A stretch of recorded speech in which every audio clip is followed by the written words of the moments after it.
When the Buddha teaches concentration practice, breath meditation practice,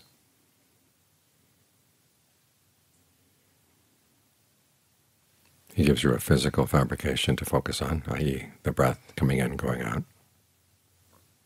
And then he gives you a verbal fabrication, the instructions.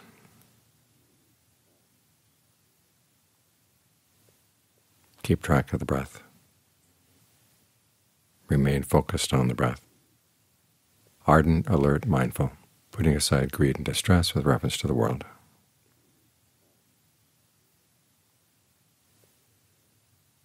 So you keep reminding yourself, stay focused on the breath in and of itself. And remember the qualities you have to bring here. Mindfulness, you're going to remember to stay here. Alertness, you're going to watch what you're doing and watch the results of your actions. And then you want to be ardent. Once you've seen what you're doing and the results of your actions, you decide, is it good enough? If it's not, what can you do to make it better?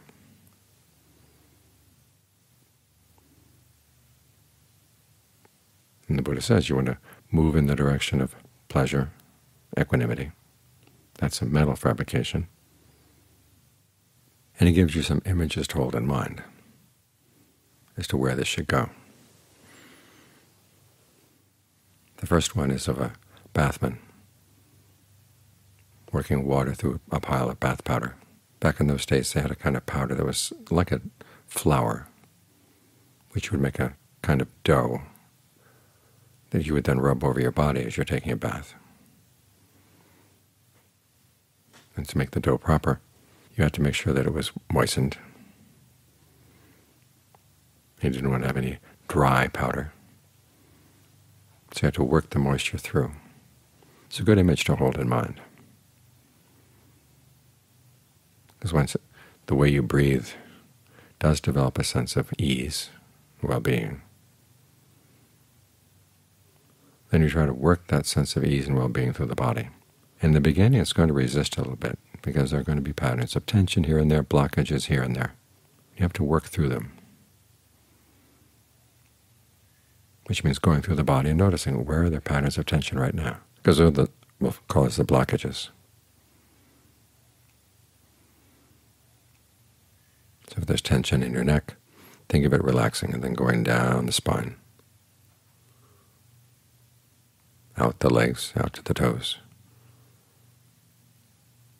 Start at the middle of the chest, right around the heart, and go down through the stomach, the intestines. Work out any kinks you may feel in there, any patterns of tension. From the back of the neck, down the shoulders, down the arms, or anywhere you feel that it feels good to have the sense of pleasure flowing.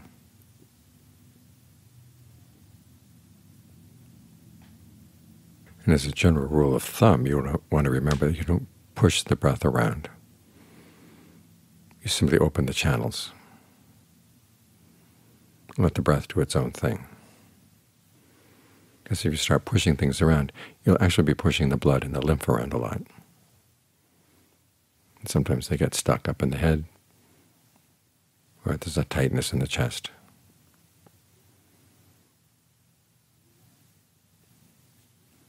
So think of the breath flowing freely. Your only duty is to open the roads. And John Lee has a nice image. He says it's like a country where they have lots of roads connecting all the different towns. Think of Thailand. When I first went there were not that many highways. There's one highway that went from Bangkok up to Chiang Mai, another highway that went from Bangkok up to the northeast to Vientiane. That was pretty much it for the main body of the country, which meant that if you wanted to go anywhere, you had to go on either of those two highways. So there wasn't much circulation, not much going from here to there. And then over time they began to open up roads so that now it's a real network. And opening up the roads, the government didn't have to push people onto the roads and tell them that they had to go. The fact that the opportunity was there is what inspired them to go. And it's the same with the breath. You don't push it around. You just open it up. Open up the roads. Open up the channels. And the breath, when it finds that there are places where it can go, will go. That's the first image. The second image, once things have been opened up, then you just stay there with a sense of your awareness filling the body, and the breath will well up. The images of a lake fed by a spring, and the spring has cool water that fills the whole lake. Now, with the bathman has to consciously work through the powder. That's directed thought and evaluation. There's a conscious effort to open things up. But once you get past that, when the spring water comes into the lake, the spring water doesn't have any intention. But simply the fact that everything is wide open allows it to flow. That stands for the flow of rapture. Now, there are passages where John Lee says, when there are sensations in the body, try to spread the quiet sensations, the still sensations. That's for the next step, which is once the sense of flowing energy has been nourishing enough, it actually gets a little tiresome. What you want is stillness. You tune into a more still level of energy in the body, and you realize there's an energy that permeates the whole body. It's perfectly still all the time. You may first access it, say, at the point where the diaphragm meets the ribs, right at the sternum. Other people find it at the back of the hands, the tops of the feet. The image here is of a still lake, and lotuses growing in the lake, and some of them don't get up above the water, and so they're saturated with the water of the lake, the still water, from their roots to their tips.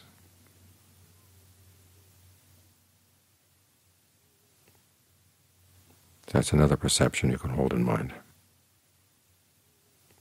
And then finally, the last perception is of someone sitting very still, surrounded by a white cloth. Here, the fact that there's no more water means there's no more sense of pleasure. It's more of a sense of equanimity, and the equanimity fills the body, and there's a stillness that fills the body.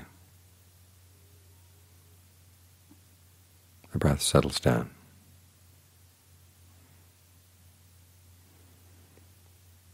You're alert, mindful. This is where mindfulness is pure, equanimity is pure,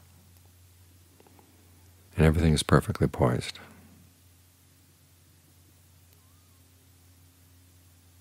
And the fact that you're not breathing, it's not because you're trying to stop the breath or stifle it. It's simply because everything is so well connected, and there's a sense of fullness in the breath energy, that there's no felt need to breathe.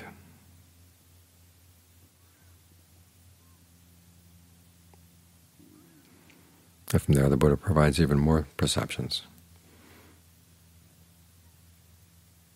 The next one is paying no attention to the perceptions of form. In other words, the sense of a boundary or a shape to the body begins to dissolve. There's just a mist of sensations, and there's space between the dots of the mist. So you focus on the perception of space, knowing that you could go back to the body at any time. But this is so much more spacious. It's the only way to describe it. And you begin to get a sense that the space permeates not only your body, but also the walls of the cellar, the air outside, the ground beneath us. There seems to be space in all directions. That's a perception you can hold in mind too. And from there you can go to the sense of awareness, just knowing. That would be the perception you'd hold on next. And finally, let go of the perception of oneness, the oneness of the knowing. It's replaced by a sense of nothingness. Again, a perception. This, the Buddha said, is as far as perception attainments go.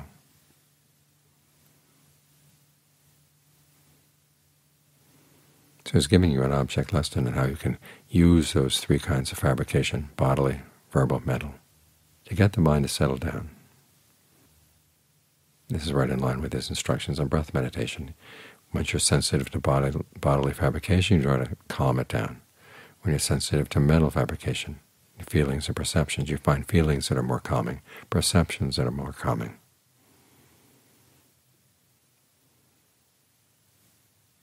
And you can do this either just to get the mind to a spot where it feels really good and quiet, or to start understanding what's going on in the mind, how it fabricates things. The best way to learn about the process of fabrication is to fabricate something really good. So he gives you some recommendations.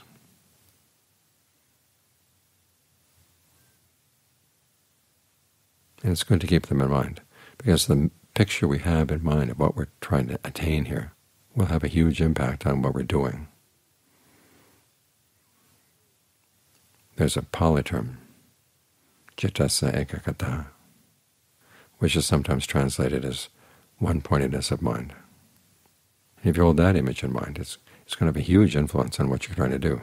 Get everything reduced to one point, block everything else out. But that wouldn't fit in with the images the Buddha is providing. Well, it turns out that that term, ekaggata, eka, one, aga, which they're translating as point, and the da is what turns it into a noun. It's the ness in English. Well, aga doesn't mean point. It can either mean the top of something, the summit of something, or it can mean a meeting place, a gathering place. And given the perceptions and the images the Buddha has you hold in mind, that seems to be more to the point. We're trying to gather the mind around here. It's gathered around the breath, and it doesn't send any pseudopods out to scout around the world. Everything gets brought in here, with a sense of spaciousness.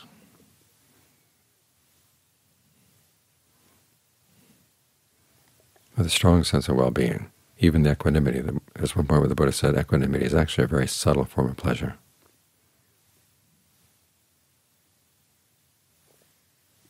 So it feels right being here. You're centered, stable.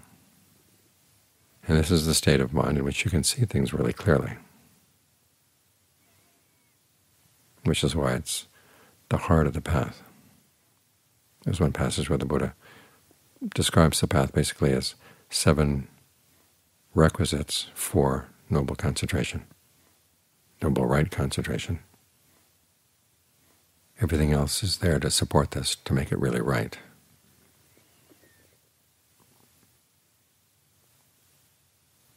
So this is the center of the path. Make this your center as well. Because once you learn how to create this as you're sitting here, don't let it just fall off your lap as you get up, walk away. Try to take it with you as much as you can. It may not be quite so firmly grounded, but it's nothing to toss away or to look down on. John Suwato commented several times that his best insights came while he was walking, doing walking meditation, i.e. wherever he was walking. And so even though the concentration when you're walking is not quite as stable as the concentration while you're sitting, still the fact that the mind is moving around a little bit lets you see the movements of the mind, reflect on them, and yet not go running with them. So that aspect of concentration stays with you no matter what your posture, if you make up your mind that that's what you want to do. This doesn't happen on its own. It happens because you want it. And you want it so much that you want to do it well. So you've tamed your desires. in line with the fabrications that the Buddha recommends.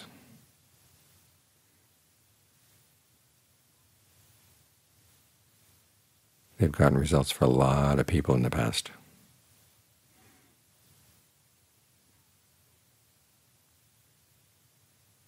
And here's your opportunity to join that fortunate group of people.